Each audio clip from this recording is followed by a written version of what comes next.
শিক্ষার্থীবৃন্দ আসসালামু আলাইকুম। চলো একটি সারাংশ পড়ি। সারাংশের প্রশ্নটি প্রথমে মনোযোগ দিয়ে শুনবে।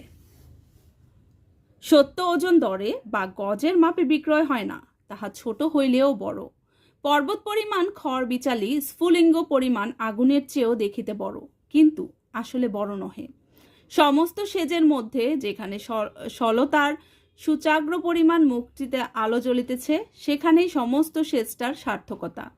তেলের নিম্নভাগে অনেকখানি জল আছে, তাহার পরিমাণ যতই হোক সেইটিকে আসল জিনিস বলিবার কোনো হেতু নাই।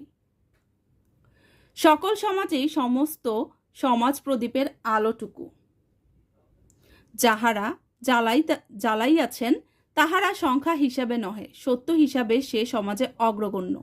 তাহারা দগ্ধ হইতেছেন, আপনাকে তাহারা নিমিষে ত্যাগই করিতেছেন।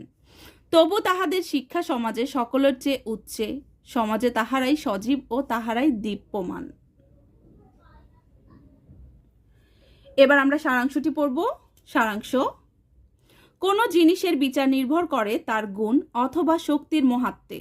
খড় বিচালি প্রকাণ্ড হলেও ক্ষুদ্র অগ্নিস্ফুলিঙ্গের গুণ ও শক্তি অনেক বেশি। এভাবে সমাজে যেসব গুণবান ব্যক্তি অন্যান্যদের উন্নতির পথে পরিচালিত করেছেন তারা সংখ্যালঘু, তবু তারাই সমাজের রত্নবিশেষ।